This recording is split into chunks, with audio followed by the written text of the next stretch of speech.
इनके जिले को एक सौभाग्य प्राप्त ये हुआ कि कारगिल युद्ध का प्रथम शहीद कैप्टन अजय आहूजा इनके जिले से हुआ। एक अद्भुत कविता इन्होंने अजय आहूजा पर लिखी है। मैं चाहता हूं कि वो कविता ये जरूर सुनाएं। आप लोग हाड़ौती से पधारे हुए इस कवि का एक बार जोरदार तालियां बजा करके स्वागत करें। भाई राजेंद्र पंवार। इस समय आप देख रहे हैं सबरस टीवी। कवियों को प्रणाम करता हूं और इस वीर वसुंधरा धरती को प्रणाम करता हूं और वीर वसुंधरा धरती पर जन्मे इन वीर पुरुषों को प्रणाम करता हूं। मित्रों, सबरस मुल्तानी जी ने आपको बहुत जानदार तरीके से हंसाया। जीवन का ये भी एक पार्ट है, ये भी एक अंग है, आवश्यक है। हर व्यक्ति तनाव में जी रहा है, तो कहीं ना कहीं हंसना हम भूल गए। ऐसे में मैं चाहता हूं कि अगर वाकई सबरस मुल्तानी जी ने आपको थोड़ा सा हल्का किया हो, उस तनाव से मुक्त किया हो, तो एक बार जोरदार उनके सम्मान में आप तालियां बजाएं, उनको महसूस कराएं। आइए, क्षमा करें, मैं जानता हूं बड़े विद्वान लोग बैठे हैं, क्योंकि सूर, मीरा, तुलसी, रहीम, जायसी, विद्यापति, बिहारी, पंत प्रसाद निराला से लेकर जो पीढ़ी आदरणीय ओमपाल सिंह निडर तक जो आती है, उस पीढ़ी में बैठने का साहस तो मेरे पास नहीं है। लेकिन मैं हो सकता है अपनी भावनाओं को कुछ शब्दों के माध्यम से आप तक पहुंचाने की कोशिश करता हूं। बस केवल इतना सा निवेदन। स्वागत भाई। सुनिएगा साहब, और ये मेरे कोटा शहर का थोड़ा सा गौरव है कि हमने पहला शहीद दिया जिसका नाम होता है अजय आहूजा। मैं गवर्नमेंट कॉलेज का विद्यार्थी था, तब मैंने लिखा, मैंने समझा कि कुछ लिखना चाहिए। मैंने एक कविता लिखी साहब, मैं शुरू करना चाहता हूं। अजय आहूजा उस दौरान छुट्टियों में घर आया हुआ रहता है। अचानक कारगिल का युद्ध चल पड़ता है। अचानक कारगिल के युद्ध के लिए अजय आहूजा को बुलाया जाता है। वो जाने की तैयारी करता है। तब उसका घर का दृश्य देखना साहब, कल्पना करना आप, और उस सैनिक को श्रद्धांजलि देना। उसकी एक तरफ उसकी माँ, पत्नी, बहन, पिताजी सब लोग खड़े हैं और उसको सेना में जाने के लिए विदा कर रहे हैं। मैं यहां से अपनी कविता शुरू करना चाहता हूं। एक बार फिर थोड़ी सी तालियों से मुझे स्वागत है भैया। कल्पना करना बस, स्वागत। एक एक शब्द को पकड़ना कि आज ही सेना मुख्यालय से एक पत्र आया है। मत बजाना ताली, लेकिन मन करे कि कवि और कविता के साथ में न्याय होना चाहिए, तो फिर मुझे हौसला मनना चाहिए। आज ही सेना मुख्यालय से एक पत्र आया है। युद्ध छिड़ गया है, वीर सिंह को तत्काल बुलाया है। यह सुनकर घर में जैसे पाला पड़ गया था, सन्नाटा छा गया था कि ताला जड़ गया था। पिता का बूढ़ापा अचानक बढ़ गया ऐसे, पैरों पर लकवा, आंखों पर जाला पड़ गया जैसे। बूढ़ी माँ का भी रक्त टहर गया सा लगता था। बहन का कलेजा जोर जोर से धड़कता था। छोटा भाई धीर सिंह भाई से लिपट गया था, जैसे उसका तो सब कुछ लुट गया था। पत्नी न जाने किन ख्यालों में भूल गई थी, पत्थर सी खड़ी थी, पलक झपकना तक भूल गई थी। सारे घर का अजीब सा नजारा था, पर सबके बीच हतप्रद सैनिक बेचारा था। पत्र क्या है? घर की खुशियों पर ही कहर है, पर ताजुब है फौजी के मन में खुशी की लहर है। घर की इस मायूसी को वो पचा ना पाएगा। घर की इस खुशी को वो पचा ना पाएगा। मोह सरिता में बहा तो देश बचा ना पाएगा। बोला पिता से आप गरियों कमजोर पड़ेंगे, बोला पिता से आप गरियों कमजोर पड़ेंगे, तो मेरे कदम देश हित में कैसे बढ़ेंगे?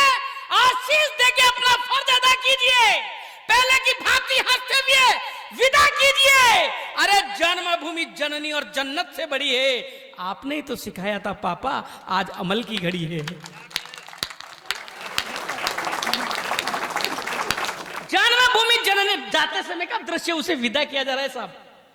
जन्मभूमि, इस दृश्य को मैंने देखा है। जन्मभूमि जननी और जन्नत से बड़ी है, आपने ही तो सिखाया था पापा, आज अमल की घड़ी है। सुनकर पिता का तेज लौट आया था। दृश्य देखना, उसे विदा किया जा रहा है। सुनकर पिता का तेज लौट आया था, कुछ न बोले बेटे को गले लगाया था।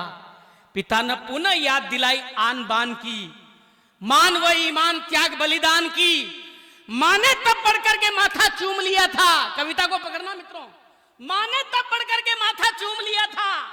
संताप सारे घर का जैसे दूर किया था। जाओ मेरे लाल, ये दिन फिर कब आएगा जब तू मेरे दूध का कर्जा चुकाएगा। जाओ मेरे लाल, ये दिन फिर कब आएगा जब तू मेरे दूध का कर्जा चुकाएगा। अरे दम लेना सरहद से दुश्मन के पैर उखाड़ कर, आगे बढ़े तो एक दिन उसका कलेजा फाड़ कर, और पैर पीछे मत हटाना, ये मेरी आन है। मातृभूमि पर न्यौछावर होना जननी की शान है। सौगंध मुझको पन्ना की और तुझको चंदन की, सौगंध मुझको पन्ना की और तुझको चंदन की, आवश्यकता आ पड़ी आज राष्ट्र वंदन की। अरे फिक्र नहीं करते वीर कभी अपनी जान की, गरिमा महिमा बने रहे बस हिंदुस्तान की। अपनी वीरता से इतिहास नया गढ़ना बेटे, अंतिम सांस तक भी शिव बनकर लड़ना बेटे, और कुर्बानियों पर गर्व करते हैं लोग शान से।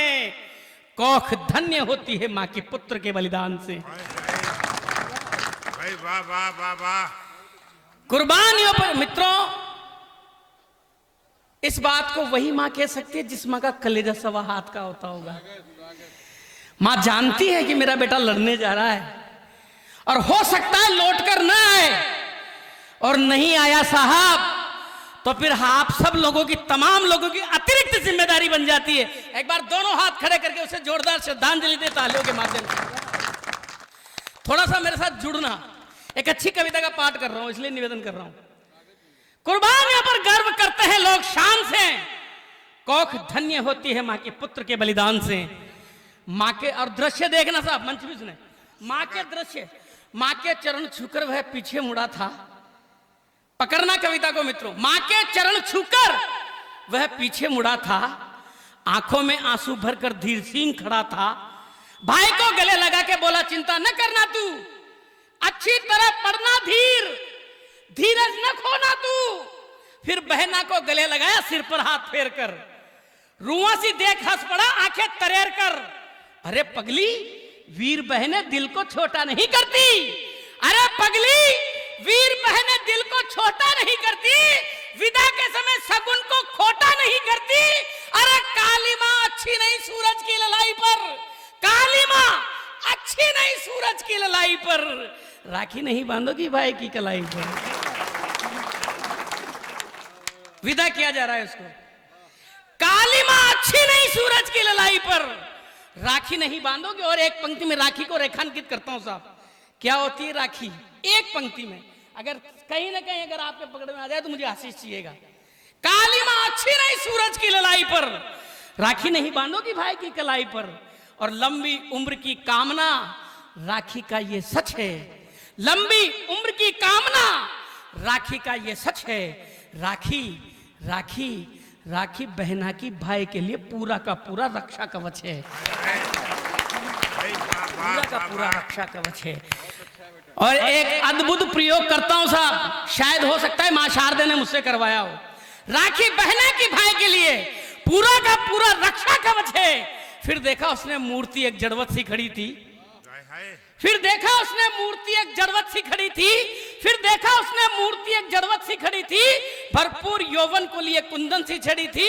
फिर देखा वीर थी, फिर देखा उसने मूर्ति एक जड़वत सी खड़ी थी, फिर देखा उसने मूर्ति एक जड़वत सी खड़ी थी, फिर देखा उसने मूर्ति एक जड़वत सी खड़ी थी, भरपूर यौवन को लिए कुंदन सी छड़ी थी। रूप सरिता देख वह पसीजने लगा, प्रेम की फुहार में वह भीगने लगा। उतर आई उर्वशी जैसे स्वर्ग से, घी पिघलने लगा हो जैसे आग के संसर्ग से, पर संभल कर पल भर में मन का तेज जगाया, काम का बलिदान कर ठहाका लगाया।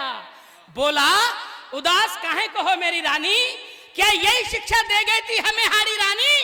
आज जिम्मेदारी तुम पर मुझसे बड़ी है, जानती हो माता पर संकट की घड़ी है, बेटे का फर्ज पूर्ण करूं, अनुमति दो मुझे, विदा करो वीरांगना, यो हिम्मत दो मुझे। मुस्कुराई पत्नी, जाओ वीरवर, दुश्मनों पर देश के ढा देना तुम कहर, हर पल तुम्हारे साया साथ बन चलूंगी मैं। कविता के लोगों, कविता को उठाना, हर पल तुम्हारे साया साथ बन चलूंगी मैं, हर पल तुम्हारे साया साथ बन चलूंगी मैं, और वापस नहीं मिले तो स्वर्ग में मिलूंगी मैं। भाई वाह वाह वाह वाह। हर ऐसे अनूठे उदाहरण भी सर केवल राजस्थान में ही मिले हैं। तब कहना चाहता हूं, हम मुख्यालय पर पहुंचता है, सेना मुख्यालय पर पहुंचने के बाद मेरा देश का सैनिक कैसे लड़ा। हमने 1999 में कारगिल का युद्ध फतेह किया। क्यों किया मैं बताना चाहता हूं, निवेदन करना चाहता हूं कारगिल के युद्ध का। सुनना साहब कि मातृभूमि हित अर्पण होने का संकल्प था, वो वहां पहुंचता है सेना मुख्यालय पर। आप इस चीज को ध्यान रखना, मातृभूमि हित अर्पण होने का संकल्प था। हेडक्वार्टर पहुंचकर मांगा विकल्प था। आदेश मिला जाते ही सीमा पे जाओ तुम, जितना कर दिखा सको करके दिखाओ तुम। देखा जो दृश्य समर का विकराल हो गया, रोके से भी रुका नहीं भूचाल हो गया। साथियों की लाशें देख, खोला उसका खून था। अरे दीवाना सा हो गया था, छाया वो जुनून था।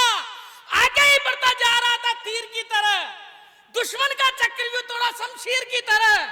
घोष हर हर बम बम का उच्चारता था वह, पलक झपकते ही सैकड़ों को मारता था वह। बाधाएं तृण मसल कर बढ़ता ही जाता था, दुर्गम पहाड़ियों पर बादशाह चढ़ता ही जाता था। और चला कलेजे दुश्मनों के फाड़ता हुआ, छाती पर तिरंगा उनके गाड़ता हुआ। और धूप धूप जलाई चौकियां शमशान की तरह, लंका जलाए हो जैसे हनुमान की तरह। धू धू जलाए चौकियां शमशान की तरह, लंका जलाए हो जैसे हनुमान की तरह। पीछे न मुड़कर देखा था, पीछे न मुड़कर देखा था, चला जा रहा था वो। पीछे न मुड़कर देखा था, चला जा रहा था वो। रंग दे बसंती चोला माई गा रहा था वो। पीछे न मुड़कर देखा था, चला जा रहा था वो। रंग दे बसंती चोला माई गा रहा था वो। बटालियन के साथी पीछे छूट गए थे, तन से लहू के झरने उसके फूट रहे थे। और घावों पर माटी की मलहम धर दी थी उसने। सांगा की याद फिर से ताजा कर दी थी उसने। घावों पर माटी की मलहम धर दी थी उसने, सांगा की याद फिर से ताजा कर दी थी उसने। लड़खड़ा रहे थे पैर, मित्रों थोड़ी सी श्रद्धांजलि देना, मैं संवेदना प्रकट कर रहा हूं शहीद के प्रति। लड़खड़ा रहे थे पैर, पर वह रुका नहीं था। गजब की जिजीविषा थी, उसमें चूका नहीं था। और जज्बा था आजादी का उस सरफरोशी पर। अरे जज्बा था आजादी का उस सरफरोशी पर। गाड़ ही दिया तिरंगा जाकर उसने LOC पर। खुशी का ठिकाना नहीं था, खुशी का ठिकाना नहीं था, खुशी का ठिकाना नहीं था। झूम रहा था, प्रणाम किया मां को, ध्वज को चूम रहा था। और बोलता ही जा रहा था वंदे मातरम वह वीरवर, बोलता ही जा रहा था वंदे मातरम वह वीरवर। इतने में कुछ गोलियां निकली उसका सीना चीरकर, और उसकी मौत को महोत्सव में बदलना, मुझे विदा करना। बोलता ही जा रहा था वंदे मातरम वह वीरवर। इतने में कुछ गोलियां निकली उसका सीना चीरकर, और लहरा के गिरा एक सपूत बलिदानी मौत में। नीडर साहब, लहरा के गिरा एक सपूत बलिदानी मौत में। अरे लहरा के गिरा एक सपूत बलिदानी मौत में। विश्राम के लिए लेटा हो बेटा जैसे मां की गोद में। वाह वाह वाह वाह। लहरा के गिरा एक सपूत बलिदानी मौत में। विश्राम के लिए लेटा हो बेटा जैसे मां की गोद में। याद किया उसने तब पिता व मात को, याद किया उसने तब पिता व मात को, वीर पत्नी को, बहन को, प्यारे भ्रात को।